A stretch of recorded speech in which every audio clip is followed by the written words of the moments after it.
We're going to look at some carefully considered contemplations of Albert Camus in context. The integration of the teachings and theories of Albert Camus into contemporary societal frameworks is yet another one of many valuable tools for helping to improve the median quality of life for individuals, which is a necessary part of reaching our goal of at least a survivable level of systemically sustainable human growth and development. The philosophy of Albert Camus is grounded in the concepts of absurdism and existentialism and emphasizes the importance of personal freedom, critical thinking, and the questioning of authority, and to a more limited degree at least, questioning everything. These principles encourage individuals to seek a true sense of freedom while at the same time fostering an environment of intellectual engagement and skepticism towards those who are in positions of power. Camus posited that life is inherently absurd, devoid of inherent meaning, and that individuals must create their own purpose through authentic engagement with the world.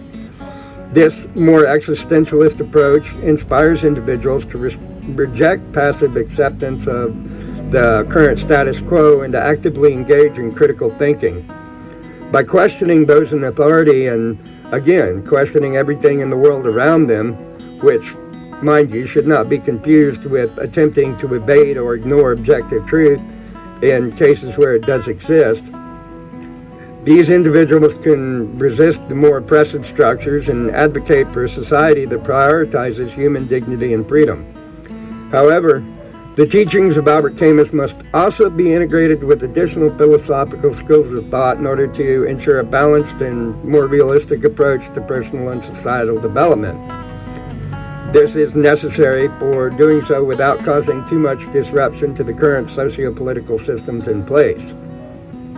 Anything going against the current socio-political system is very likely to fail. Excuse me. Look for a moment at the philosophy of Immanuel Kant, with its emphasis on duty and moral law, which can temper the more rebellious spirit that is frequently encouraged by Albert Camus.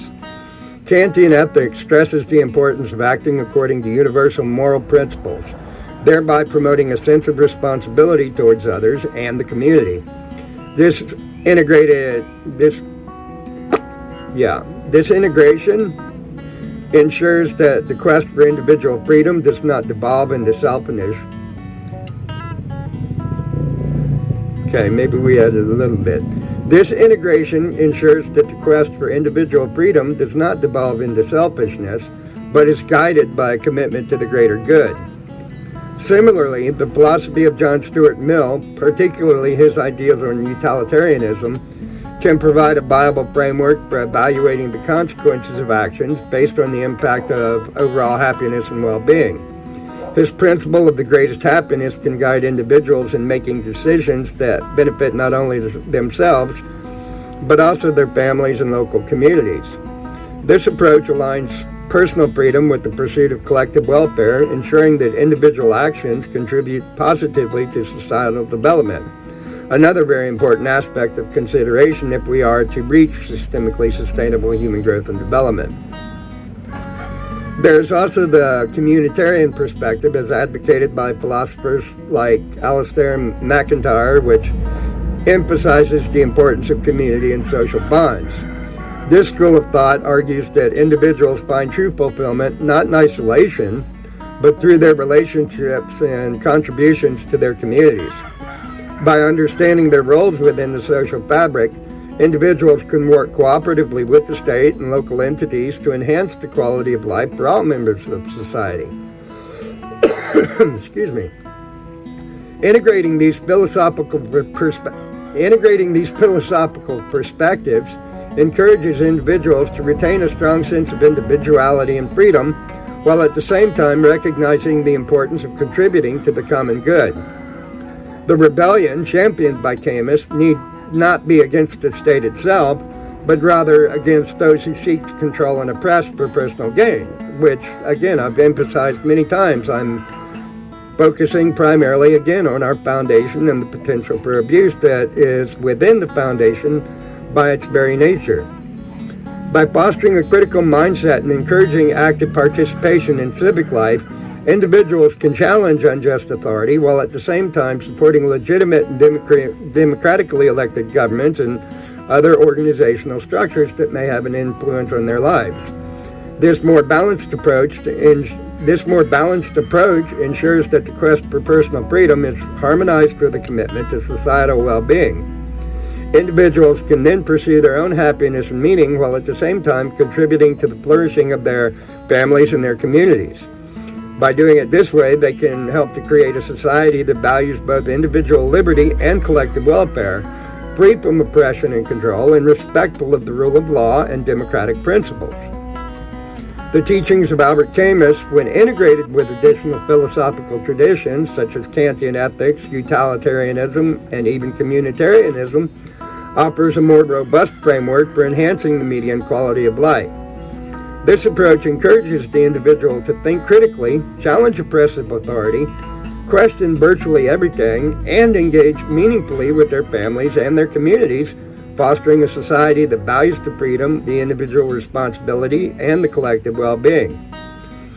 Dialectical methodology, rooted in the philosophical traditions of Socrates, Hegel, and even Marx to a limited degree, offers what is perhaps a more structured and even systemic approach to integrating different philosophical perspectives. This method can be particularly effective in addressing the complexities of the individual human experience and the complex nature of an endless combination of individual perceptions and perspectives, encouraging individual growth and fostering a better quality of life for individuals, the family unit, and their local communities. Through the dialectical process, various philosophical approaches can be synthesized to form a cohesive strategy that benefits both the individual and society as a whole. Dialectics involves the resolution of contradictions through a process of thesis, antithesis, and synthesis, and I have a problem with that word for some reason when I say it multiple times. By applying this methodology, differing philosophical approaches can be reconciled to address the unique perceptions and perspectives of the individual, the unique societal context of the family unit, and even the more expansive and challenging understanding of the local context for the benefit of the local community. For instance, individualistic philosophies that emphasize personal autonomy and growth can be more fully integrated with communitarian philosophies that focus on the collective good. This integration can yield a more nuanced approach that values individual inspiration and aspirations, while at the same time recognizing the importance of community well-being. Encouraging individuals to strive for a better life involves recognizing their intrinsic motivations and aligning these with broader societal goals. Excuse me. Philosophies that emphasize self-actualization, such as those proposed by Maslow and Rogers, can be combined with ethical frameworks that stress communal responsibility,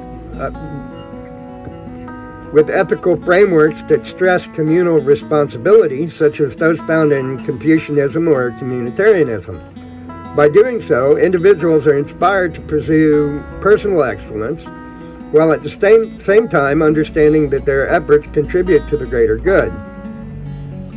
Promoting an improved median quality of life for the family unit and the local community can be achieved by fostering a sense of integrated and mutual responsibility.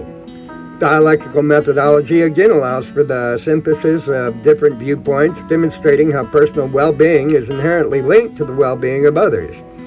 For example, Rawlsian principles of justice, which emphasize fairness and equality, can be integrated with the ethics of Aristotle, which focuses on the development of virtuous communities. This synthesis encourages individuals to see the direct benefits of their actions on their immediate social environment, including the local community and the family unit. This integrated and adaptive approach serves to the benefit of the state by promoting a more harmonious and productive society. Whether in a democratic or a socialist socio-political system, the state stands to gain from citizens who are both personally fulfilled and socially responsible.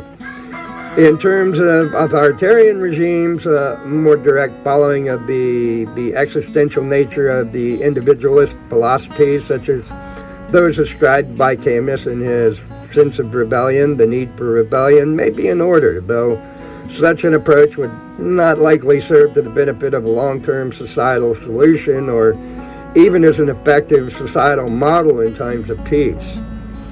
Such a singular approach is certainly, or at least tangentially, contradictory with the underlying principles necessary for long-term, systemically sustainable human growth and development, and ultimately, in a more general view of the world we live in today, including the current socioeconomic and socio-political models currently in place, a combined approach is much more viable for reaching the stated goals of the Foundation and systemically sustainable human growth and development.